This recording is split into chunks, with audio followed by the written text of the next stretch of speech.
Je vous retrouve dans un nouvel épisode de Livres d'Histoire et la succursale Historiquement Vôtre pour vous parler du livre de Philippa Gregory, La malédiction du roi, et qui fut un ouvrage extrêmement intéressant, passionnant, et qui nous raconte l'histoire de Margaret Pole et à travers ses yeux à elle, l'histoire des premiers rois Tudor, Henri VII et Henri VIII. Si vous voulez en savoir plus sur cette histoire que je vais disséquer, eh bien, stay tuned. Le début du roman plante assurément le décor. On a une véritable reconstitution historique en quelques pages de la fin de la guerre des Deux Roses, donc qui oppose les York aux Lancaster, et le début du règne du premier roi des Tudors, Henri VII, qui a chassé les Plantagenets du trône, donc les York, la Rose Blanche, et qui a usurpé le trône. Donc les York étaient la Rose Blanche, les Lancaster, donc la famille des Tudors était les Roses Rouges, et du coup la guerre des Deux Roses opposait les Roses Blanches et les Roses Rouges, et c'est les Tudors qui ont finalement gagné cette guerre. Et franchement, on a vraiment un setup historique dès le début qui nous met complètement dans le contexte et qui va nous expliquer donc l'histoire de cette jeune femme, Margaret Pole, qui elle est et pourquoi elle est un danger. Le roman est construit sous forme de narration interne, c'est-à-dire que toute l'histoire est vue au travers des yeux de Margaret Pole. L'histoire dont elle est le témoin et dont elle est actrice également. Et c'est pas une narration continue dans le sens où elle nous raconte toutes les actions qui se passent dans sa vie, tous les jours, toutes les semaines, tous les mois. Non, on peut passer d'une saison à une autre et elle ne nous relate que les événements importants, notables, qu'il faut souligner. Et donc, en 40 pages, on peut avoir passé 3 ans de sa vie, tout simplement, parce qu'elle ne souligne que ce qui est important de savoir pour nous, lecteurs. Et donc, on suit sa vie de 1499, c'est-à-dire date à laquelle elle décide de nous raconter son histoire, donc elle est déjà mariée, elle est déjà mère, et jusqu'à 1531, qui est la date de sa mort. Donc, dans cet Historiquement Vôtre, je vous raconte toute l'histoire, c'est-à-dire que c'est vraiment un spoiling en bonne et due forme, mais pas tellement, puisqu'en fait, c'est l'histoire que je vous raconte. C'est comme le Titanic, vous savez exactement comment ça se finit. On n'avait pas besoin d'aller voir le film au cinéma pour savoir qu'à la fin, le bateau, il coule. Donc, c'est un petit peu la même chose ici, c'est-à-dire que je vous encourage grandement à lire le livre, puisque je ne vous raconte pas tous les événements qui se passent, je vous raconte vraiment dans les grandes lignes la vie de cette femme et plus particulièrement le début du règne d'Henri VIII. Donc c'est pour un petit peu vulgariser l'histoire et c'est pour surtout vous donner envie de vous attaquer à ces ouvrages que peut-être vous n'auriez pas eu le courage ou l'envie de découvrir. Voilà. Cette histoire est formidablement bien racontée, extrêmement bien documentée, intéressante. L'histoire suit son cours, les événements s'enchaînent avec cohérence. La vérité historique est incontestable, mais sans aucune lourdeur. Et Philippa Gregory a vraiment réussi un tour de force pour nous entraîner dans son monde-là, dans cette histoire de l'Angleterre du XVIe siècle avec Henri VIII. Et c'est tout simplement passionnant. Mais, me demanderez-vous, qui était donc cette Margaret Pole dont tu nous parles tant ? Eh bien, c'était l'une des dernières héritières de la très grande lignée des Plantagenets. Son grand-père était roi, ses oncles furent rois tour à tour, et l'un de ses oncles ultra célèbres était Richard III. Vous le connaissez très certainement, puisque c'est le grand vilain méchant absolu des rois anglais qui a été popularisé grâce ou à cause des plays de Shakespeare, mais qui elle-même découlait de la propagande Tudor. Richard III est donc un grand méchant vilain tout pas beau, mais parce que Shakespeare était un contemporain d'Élisabeth, la grande Élisabeth, elle-même fille d'Henri VIII, qui était un Tudor, etc. Donc on comprend un petit peu mieux pourquoi Richard III a cette mauvaise presse, et il faut peut-être redonner à César ce qui est à César et reconsidérer l'histoire d'un point de vue historique. Comme ce roman, je vous le dirai un petit peu plus tard, tout à l'heure, mais ce roman, vu au travers des yeux de Margaret Pole, a clairement un parti pris pour un camp et pas pour l'autre. C'est vraiment pas quelque chose que l'on veut d'un historien. Un historien doit être partial. Il doit donner les faits tels qu'ils sont sans se prononcer pour un camp ou pour l'autre. Ce qui n'est absolument pas le cas de ce livre-là, puisque, vous le verrez plus tard, Margaret Paul, elle, a clairement choisi son camp et c'est la façon dont l'autrice a voulu nous raconter son histoire. Donc ça, c'est le parti pris de l'autrice. Elle a décidé de nous livrer son histoire telle qu'elle et nous, on n'a qu'à suivre, qu'on soit d'accord ou pas d'ailleurs. Mais bon, dans ces cas-là, il y avait vraiment un choix à faire. Et elle l'a fait. Donc, j'en reviens à mes moutons. Margaret Paul est donc une menace directe pour les Tudors, car les Plantagenets restent extrêmement populaires au sein du peuple anglais et des nobles anglais. Ils sont considérés comme les véritables héritiers de la lignée des Plantagenets. Et les Tudors les craignent car ils ont peur que le trône ne leur soit repris. Donc, cette pauvre Margaret Paul est obligée de se cacher son nom, cacher sa véritable identité, se faire oublier. Tout le monde sait qui elle est, mais elle doit se faire oublier. Pour ça, elle va épouser un petit seigneur qui s'appelle Richard Paul, et ainsi qui est au niveau rang au 36e dessous par rapport à elle. Jamais elle n'aurait en temps normal épouser un si petit parti, elle qui est une princesse de sang royal, mais elle est obligée de se cacher, de cacher ce nom pour ne pas être mise en danger. Son frère, qui était donc le descendant direct prétendant au trône, a été incarcéré quand c'était un petit garçon.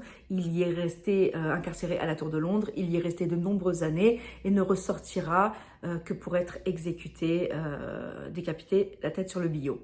Donc, c'est quelque chose qui lui fait extrêmement peur. Et au moment où on prend l'histoire, cette jeune fille, cette jeune femme est mariée à ce petit seigneur, Richard Paul, qui quand même assure l'éducation du prince de Galles, Arthur Tudor, futur roi, et elle fera tout ce qu'il faut pour protéger ses fils qui sont des Plantagenets et qui resteront à jamais une menace pour les Tudors. Il faut donc savoir que Margaret Paul et Henri VIII sont cousins, car en effet, pour assurer son trône et sa légitimité, puisqu'il a quand même usurpé le trône d'Angleterre, il a fait ça un petit peu, et le peuple anglais n'est absolument pas d'accord avec ça, il soutient à fond les Plantagenets, et bien, pour assurer sa légitimité, Henri VII décide d'épouser Elizabeth d'York, qui est la descendante Plantagenet, qui est une Plantagenet, qui est la fille du roi Édouard IV, et ainsi leur fils Henri VIII sera à moitié Tudor, à moitié Plantagenet, car grâce à ce mariage, on unit la maison d'York, la rose blanche, à la maison des Lancaster, la rose rouge. Ce roman est véritablement une mine d'informations sur la vie au Moyen-Âge, au début du XVIe siècle. D'abord par le règne du roi Henri VII, puis de son fils Henri VIII. Henri VII, qui était un peu similaire à Jean Santerre, le frère de Richard Cœur de Lion, cette espèce d'homme cruel que tout le peuple détestait. On a vraiment des informations sur la vie des paysans, leurs difficultés, les taxes écrasantes pour enrichir le trésor du royaume. Et puis, comme c'est les yeux de Margaret Paul, qui est une propriétaire terrienne, eh bien, on a aussi la vie d'une dame de compagnie d'une souveraine, la vie dans un manoir. On a vraiment une véracité historique. Alors, même si tout n'est pas vérifiable, parce que tous les petits passages où elle parle en privé avec ses enfants, avec son bishop, avec tout ça, ce n'est pas vérifiable. Mais vu l'enchaînement historique, on suppute que cela eût pu se passer comme ça. Voilà, c'est probablement ce qui a pu se passer, même si on ne peut pas vérifier. Évidemment, quand elle lit une lettre, il y a marqué « brûler cette lettre », et évidemment, ce qu'elle a fait pour ne pas être accusée de trahison ou autre, et bien évidemment, on ne savait pas exactement le contenu de la lettre, mais on suppose que c'était comme ça, étant donné la suite des événements. Et donc, c'était extrêmement intéressant. J'arrête pas de le dire, mais c'est vrai. La personnalité d'Henri VIII est extrêmement bien, magnifiquement disséquée dans ce roman. Et ce roi, cet homme, n'est pas né pour être roi et donc n'a pas été élevé pour être roi. C'est son frère, Arthur, le prince de Galles, qui était supposé devenir roi d'Angleterre. Et il aurait été le souverain parfait, car il avait une personnalité bonne, juste, il était loyal et avec sa jeune épouse, l'infante Catherine d'Aragon, fille d'Isabelle de Castille et de Ferdinand d'Aragon, ils auraient été le couple parfait et prompt à rétablir les injustices et les catastrophes faites par son père Henri VII. Malheureusement, Arthur meurt prématurément après quelques mois de mariage avec Catherine et Henri est propulsé prince de Galles. Henri VII va mourir et il va devenir le futur roi d'Angleterre sous le nom d'Henri VIII. Au début, le règne ne présage que du bon. Il est beau, il est jeune, il est intelligent, il est vaillant, il est bon, il est gentil. Il épouse la veuve de son frère, Catherine, dont il est tombé éperdument amoureux. Et ensemble, ils décident de rayer toutes les inégalités, toutes les injustices, comme voulait le faire Arthur, laissées par son père Henri VII. Et donc, au début, tout se passe merveilleusement bien. Mais malheureusement, très vite, sa personnalité s'affirme et inquiète. Il n'aime pas travailler, il laisse le soin au cardinal Wolsey de s'occuper des affaires du royaume, cardinal qui va s'enrichir et manigancer tout à sa guise, car le roi veut s'amuser, le roi profite, le roi est amoureux de toutes les filles qui passent, même s'il est profondément amoureux de sa femme, il est toujours amoureux de quelqu'un, il batifole, il butine, et petit à petit, il devient aussi de plus en plus acariâtre, il n'aime pas qu'on le contrarie, il n'aime pas qu'on le défie, il a l'habitude que tout soit fait à sa manière, à sa guise, tout de suite et sans condition. Personne n'ose le contredire pour éviter sa colère qui peut être terrible, et tout le monde commence à vivre dans un climat de peur. Et plus il vieillira, plus il deviendra irritable, instable, despotique. Et c'est fascinant de voir l'évolution de cette personnalité-là tout au long de son règne et la façon dont il va devenir cet être horrible, cette espèce de légende noire qu'il deviendra à la fin de son règne. Va alors survenir un incident qui va bouleverser le destin de toute l'Angleterre. Henri VIII frôle la mort et se rend compte soudainement qu'il est vulnérable et que pour l'instant, il n'a pas d'héritier mâle. Ça fait 17 ans qu'il est marié avec la reine Catherine d'Aragon. Ils ont une fille, Marie, qui deviendra la célèbre Bloody Mary, et ils n'ont pas réussi à avoir d'héritier mâle. Elle a fait 5 fausses couches. Et Henri, voilà un signe de Dieu. Il a épousé la veuve de son frère. Dieu le punit par rapport à ça. Et il est dans une espèce de délire. Et il réclame le divorce ou l'annullement de son mariage avec Catherine. Elle clamera toute sa vie que le mariage avec Arthur n'a jamais été consommé, que quand elle est arrivée dans le lit d'Henri, elle était intacte, mais lui ne la croit pas. Et la tournure du livre, donc Philippa Gregory a vraiment pris un parti pris en nous disant que la reine Catherine d'Aragon a bien connu Arthur, que donc Margaret Pole, qui était avec son mari au service du prince de Galles et de la future, donc de la princesse de Galles, le mariage a bien été consommé et elle mentira toute sa vie pour ne pas être répudiée, et elle demandera à Margaret Pole de mentir pour elle et de dire que soit elle ne sait pas, soit que la reine était intacte au moment où Henri VIII l'a prise pour femme.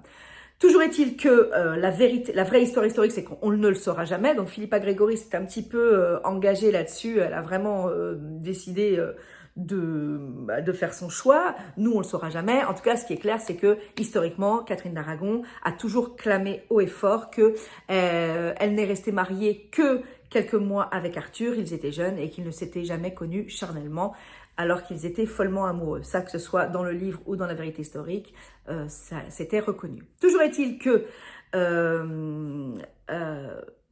Henri VIII n'en démord pas, il veut son divorce, il veut son annulation de mariage. Il a déjà notamment un fils illégitime qu'il a eu avec une jeune dame de compagnie de Catherine d'Aragon qui s'appelle Bessie Blount. Son fils, donc illégitime, s'appelle Henry Fitzroy, qui veut dire Fitzroy, fils de roi, qu'il va anoblir, qu'il va faire duc et qu'il va même préparer à devenir son héritier, alors qu'il a quand même une fille illégitime, Marie, et qu'il est prêt à supplanter pour son fils illégitime. Donc il est vraiment dans un espèce de délire. Il n'y a pas de loi salique en Angleterre comme il y a en France. Les femmes peuvent régner, mais lui, Henri VIII, il n'en démord pas. Il veut un fils et il va tout faire pour l'avoir. Et en 1526, il va poser les yeux sur une jeune dame de compagnie de Catherine d'Aragon, again, qui s'appelle Anne Boleyn, qui a été en France et qui arrive avec sa superbe. Elle n'est pas forcément belle, mais elle a un pouvoir magnétique. Elle est grande, elle est brune, elle a les yeux sombres et elle a été, son père est ambassadeur de France et elle a été à la bonne école, à la française, et elle a développé des manières d'attiser la curiosité des hommes. Et Henri VIII, grand amoureux des femmes devant l'Éternel, tombe éperdument amoureux d'elle. Sauf que celle qui aurait pu être l'une des nombreuses conquêtes de Sa Majesté a décidé de jouer au chat et à la souris. Donc ensemble, ils s'afficheront, ils danseront, ils chasseront, ils flirteront, mais elle ne se donnera jamais à lui, à moins qu'il ne l'épouse. Et ça va durer pendant 6 ans. Ça va complètement tourner la tête d'Henri VIII et il ira même jusqu'à, pour ce caprice, pour cette bagatelle, comme on dirait en France, il va mettre à mal tout le royaume d'Angleterre. Catherine d'Aragon va donc évidemment se battre bec et ongle. Jamais elle n'acceptera la décision prise pour l'annulation de son mariage. Elle restera dans son cœur, dans ses dires, la reine légitime d'Angleterre, même après le remariage d'Henri. Elle sera isolée dans un château, elle ne pourra plus voir sa fille, sa suite sera vraiment réduite à peau de chagrin, elle vivra dans la pauvreté, tous ses bijoux lui ont été pris, toute sa grande cour de reine, il lui restera 2 pauvres servantes pour lui faire son lit et encore, dans une maison remplie de courants d'air, d'humidité, elle sera humiliée, elle sera dénigrée complètement, isolée de tout le monde, de ses amis, de sa fille, et elle mourra dans le dénuement le plus total quelques années après. Et c'était dur quand même pour cette reine. Voilà, la fin de sa vie a été vraiment très compliquée. Donc, comme je vous l'ai dit tout à l'heure, il y a un parti pris assurément dans ce roman. Margaret Pole fait partie de la team Catherine d'Aragon. C'est son amie très chère, elles se connaissent depuis très longtemps puisque, comme je vous l'ai dit tout à l'heure, elle faisait partie de la suite du prince et de la princesse de Galles, donc elle la connaît depuis qu'elle est infante d'Espagne et mariée à Arthur, le premier prétendant au trône après Henri VII. C'est donc une amie très très chère de Catherine d'Aragon, elle l'aime comme une sœur. Sa fille Marie sera sous sa gouvernance, elle s'occupera de cette petite fille qu'elle éduquera, qu'elle fera devenir princesse et qu'elle aimera comme sa fille. Et donc Anne Boleyn est vraiment considérée comme un être méprisable, complètement parvenue. Elle sera appelée par elle et ses fils la dame, celle qui se prétend être reine, l'usurpatrice. Il y a vraiment un gros parti pris. Anne Boleyn et sa famille sont vraiment les cibles à abattre, même si quand on saura un peu plus tard, elle est profondément pieuse et gentille. Elle se souciera du sort d'Anne Boleyn quand elle-même fera plusieurs fausses couches et que tout le monde se réjouira du fait qu'elle n'ait pas d'héritier à fournir Je parle comme si c'était une usine, mais c'est un peu ça à l'époque, hein. Le rôle des reines, c'était de fournir des héritiers au roi. Donc, bref, tout ça pour dire que elle aura de la pitié pour elle, parce que aucune mère ne devrait ressentir cette peine de perdre un enfant un jour, même si c'est notre ennemi juré. Et elle a beaucoup de compassion par rapport à ça. Et j'ai trouvé ça très beau dans ce livre, parce que même si c'est ton ennemi juré, tu ne lui souhaites pas ça. Donc voilà. Et ce roman, il décrit formidablement bien la folie d'Henri VIII. Le passage de ce prince aimé à ce roi craint et tyrannique qui, sur un coup de tête, sur un batifolage, va mettre sans dessus-dessous tout son royaume.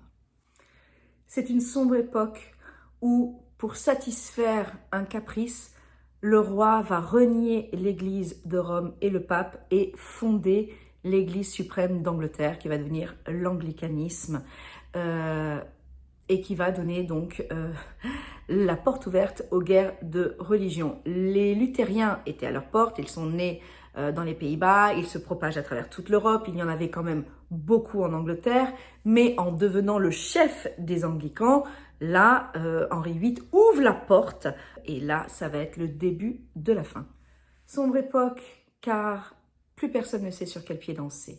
La parole du roi est la vérité, et les nobles doivent jurer de croire tout ce que dit le roi, même si c'est complètement absurde ou ridicule, sous peine d'être accusé de trahison et exécuté. Sombre époque, enfin, car toutes les certitudes volent en éclats. Son épouse n'est pas la reine, sa fille n'est plus une princesse, elle est obligée de laisser sa place à son fils illégitime bâtard. Elle est également considérée comme bâtarde puisque son mariage a été annulé, selon lui, puisqu'il est devenu chef de l'Église suprême d'Angleterre, donc c'est lui qui décide tout. Elle a été rétrogradée, donc ce n'est plus la princesse Marie, mais Lady Mary. C'est toujours sa fille, mais elle n'est plus légitime. Sa maîtresse porte une couronne. La fille bâtarde de sa maîtresse est servie par sa fille légitime. Bref, on nage en plein chaos, en pleine incompréhension, et surtout, il ne faut rien dire. Personne n'ose contredire le roi. Tous ont peur. Henri VIII exécute à tour de bras et personne n'est à l'abri. Les deux seules personnes qui ont osé s'opposer au mariage de Henri VIII avec Anne Boleyn, et plutôt à l'annulation du mariage de Catherine d'Aragon, dont le cardinal Fisher, qui est un très très grand ecclésiastique et un homme d'église quand même, et le grand humaniste et théologien Thomas More, qui est un très fidèle ami d'Henri VIII depuis qu'il est tout petit, eh bien eux-mêmes seront exécutés pour trahison, parce qu'ils ont osé s'opposer à la volonté du roi. Henri VIII est prêt à tout pour assouvir ses désirs, et rien ni personne ne se mettra en travers de son chemin. La rupture est donc consommée entre Henri VIII et son peuple. Il a un nouveau conseiller qu'il a promulgué Premier ministre. Il s'agit de Thomas Cromwell. Ne pas confondre avec Olivier Cromwell, qui arriva bien plus tard et qui lui aussi sera un fou du bocal. Bref, comme la rupture avec Rome a été consommée, Henri VIII est maintenant le chef suprême de l'Église d'Angleterre. Et il va, sous les conseils mal avisés de Thomas Cromwell, faire fermer tous les monastères, toutes les églises d'Angleterre. Ces monastères et ces églises avaient des missions, entre autres celle de accueillir les voyageurs, leur offrir le gîte et le couvert comme des étapes sur la route. Ils avaient mission également de soigner les malades, d'aider les pauvres. Et même si on sait qu'il y avait de nombreuses dérives au sein de certains monastères catholiques en Angleterre et même en France, c'est bien connu, hein, que certains s'en mettaient plein les poches, eh bien, Thomas Cromwell n'a pas fait de tri parmi les corrompus et les honnêtes monastères de campagne. Il a tout fait fermer, il a récupéré tout le trésor des églises pour le trésor royal, et il a détruit cette institution qu'est l'Église catholique en Angleterre, et ça a ravager le pays. Les routes ne sont plus sûres, les pauvres n'ont plus de quoi, n'ont plus la pièce des monastères, les voyageurs ne sont plus en sécurité sur la route puisqu'il n'y a plus d'étapes en fait. Les auberges ferment à tour de bras. Bref, c'est le chaos dans le pays. Le mot chaos, c'est vraiment ce qui peut résumer le règne d'Henri VIII, hein, vraiment. Et ce n'est que le début, en plus de ça.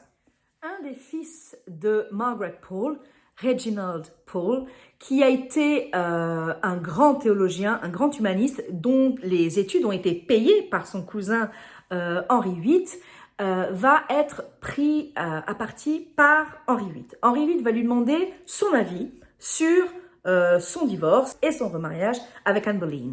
Reginald va à Paris, Reginald va à Rome auprès du pape et il rédige un mémoire personnel, privé pour Henri VIII. Il lui dit bien, si vous ne voulez pas le publier, c'est vraiment pas grave, c'est vraiment pour vous, parce que c'est Henri VIII qui l'a tanné, qui lui a dit « Je veux ton avis, Reginald », parce qu'il pensait vraiment qu'il allait lui donner son aval, bien que bon, il avait besoin de personne, mais il voulait quand même l'avis de son théologien et humaniste qu'il avait formé. Donc, et Reginald, dans son mémoire, réfute complètement et s'oppose aux décisions qu'a pris Henri VIII. Et il réfute totalement avec des arguments qui sont fondés, qui sont extrêmement bien étayés. Il réfute tout ce que demande Henri VIII. Et là, Henri VIII rentre dans une fureur abominable. Il accuse de trahison, puisqu'évidemment on n'est pas d'accord avec lui, donc il accuse de trahison Reginald Pole. Et comme celui-ci n'est pas à sa portée, il va accuser tour à tour tous les membres de sa famille et il va se venger sur tous les membres de sa famille. Donc, tous les frères de Reginald Pole, qui sont donc les fils de Margaret Pole et Margaret Pole elle-même. Alors, il faut savoir que l'aîné, Montague, de Margaret est l'un des compagnons de fête de Henri VIII depuis qu'ils sont tout jeune, depuis le début de son règne. C'est un de ses grands compagnons. Il va néanmoins être accusé de trahison. Alors, ne me demandez pas quoi, hein, il suffit de... c'est un Plantagenet, déjà c'est une raison suffisante, même s'il ne l'a jamais clamé, même s'il a toujours été fidèle au roi, il clamera toute sa vie son innocence, le fait qu'il a été extrêmement fidèle au roi, ce qu'il a été d'ailleurs, ils sont extrêmement fidèles, même si ce sont des Plantagenets et que ce sont des usurpateurs, il a toujours été fidèle à son roi, mais Henri VIII est furieux et lui, de toute façon, il n'y a plus d'amis, il n'y a plus de famille, donc il fera exécuter les frères de Reginald Pole, les fils de Margaret. Ils iront à la Tour de Londres et ils se feront exécuter, décapiter, la tête sur le billot. Margaret Pole sera elle-même accusée de trahison. Cette femme qui était la grande amie de la mère d'Henri VIII, Elizabeth York, qui était sa cousine, elle a élevé Arthur, elle a élevé Henri VIII, elle lui a appris le latin, il la considérait comme une deuxième mère, eh bien ça ne l'empêchera pas de l'accuser de trahison, de l'enfermer dans cette tour de Londres qui a vu enfermer son père, son frère, ses fils et maintenant elle. Elle passera de longues années dans des conditions d'incarcération terribles et elle sera, quelques années plus tard, exécutée, décapitée, la tête sur le billot. Donc, s'arrête ici le roman de Philippa Gregory, puisque notre narratrice est morte et avec elle, le roman se termine. Je vais quand même vous donner en grande ligne, parce que je crois que cette vidéo va juste être interminable, la suite du règne d'Henri VIII, comme vous le savez très certainement.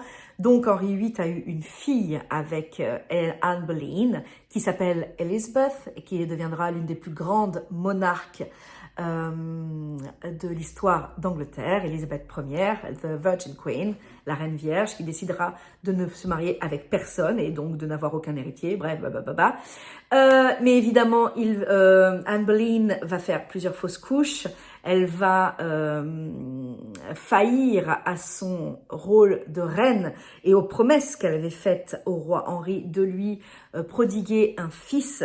Donc celui-ci va tout faire pour se débarrasser d'elle, car il s'est lassé et puis il a en visu une autre petite dame de compagnie et surtout il ne va pas faire que d'annuler son mariage ou divorcer, il va l'accuser de trahison, d'adultère et d'inceste avec son frère George Boleyn. Donc, il va la faire exécuter. S'en suivront 4 autres épouses, puisque vous le savez, évidemment, Henri VIII a cette légende d'avoir eu 6 femmes. Donc, les 6 femmes d'Henri VIII, Catherine of Aragon, Anne Boleyn, Jane Seymour, Anne of Cleves, Catherine Howard et Catherine Parr. À savoir que la 3e épouse, Jane Seymour, lui donnera un fils, Édouard. Elle mourra peu après des fièvres puerpérales, je sais plus comment on dit, je vais le marquer là, parce que voilà, et elle va lui donner cet héritier qu'il espérait tant. C'était la femme de sa vie, l'amour de sa vie, enfin parce qu'elle lui a donné un héritier tout simplement, mais malheureusement, ce dernier mourra aussi quand il sera un enfant. Et donc la très célèbre phrase du destin des femmes d'Henri VIII, je vous la donne en anglais, en version originale, et je vous donnerai ensuite la traduction si vous en avez besoin, mais je pense pas que vous en ayez besoin. Donc le motto du tragique destin des femmes d'Henri VIII, c'est « Divorced, beheaded, died. Divorced, beheaded, survived ». Donc divorcé, exécuté, décédé, divorcé, exécuté, a survécu. Donc voilà le destin d'au moins 2 des femmes d'Henri VIII et 4 autres femmes d'Henri VIII. Alors ça va aller très très vite parce que Jane Seymour, elle n'aura pas vécu très longtemps. Ce qui est important, c'est qu'elle a donné un héritier garçon mâle à Henri VIII, même s'il mourra. Anne of Cleves, le mariage n'a pas été consommé. En fait, on lui a vendu un portrait. Il était fou amoureux d'elle. Elle arrive, c'est une princesse germanique, donc elle arrive de là-bas. Oh mon Dieu, elle a la tête d'un cheval. Il l'a trouvée horriblement laide. Il n'a pas été avec elle. Il n'a pas consommé le mariage. Elle a été répudiée et elle a vécu la fin de ses années avec une pension dans une maison au fin fond de l'Angleterre. Et ensuite, la jeune Catherine Howard, qui est de la même famille que Anne Boleyn, qui était une jeune petite écervelée, toute belle, toute gentille, toute machin, sauf que elle, attention, Henri VIII était déjà, il avait énormément grossi, il était obèse, il était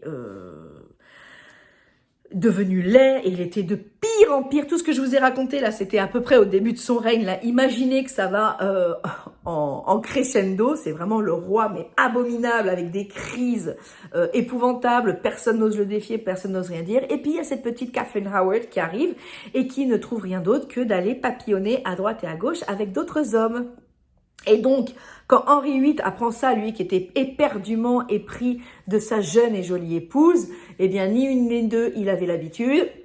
Il lui a fait couper la tête. Donc, pauvre petite Catherine Howard, qui a vécu le même sort que l'une de ses cousines, Anne Boleyn. Et enfin, la dernière, Catherine Parr, qui a vécu avec ce roi pendant ces dernières années où il était, bouffi, horrible, tyrannique, despotique. Enfin bon, elle passait vraiment entre les vagues. Elle essayait de pas trop faire de vagues. Et donc, elle a survécu à ce roi. Mais que serait-il advenu d'elle s'il avait survécu quelques années de plus? Ça, nous ne le saurons jamais. J'espère que cet historiquement vôtre, qui était très très long, vous aura plu. J'espère vous avoir donné envie de découvrir ce fantastique livre de Philippa Gregory, qui est La malédiction du roi, qui est un livre passionnant, qui est écrit d'une manière extrêmement fluide. C'est pas du tout pompeux, c'est absolument véridique. La véracité historique, elle est là. Moi, parce que je suis passionnée, comme vous pouvez peut-être l'avoir compris, par cette période de l'histoire. J'ai fait beaucoup de recherches, j'ai beaucoup de livres sur le sujet, j'aime beaucoup. N'hésitez pas à regarder la série The Tudors avec là sur Canal. C'est vraiment très très bien fait. Les costumes sont magnifiques et c'est très très bien abordé. Alors oui, il y a quelques pas anachronismes, mais il y a quelques moments où c'est pas tout à fait comme ça que ça s'est passé, mais vraiment elle est très très bien cette série. Elle est vraiment très fidèle, malgré voilà quelques petits passages. Elle est très fidèle, les événements sont là, alors parfois c'est un peu anachronique, mais franchement, si vous n'avez pas envie de lire, mais que vous vous intéressez au sujet, foncez. Cette série fait 6 saisons.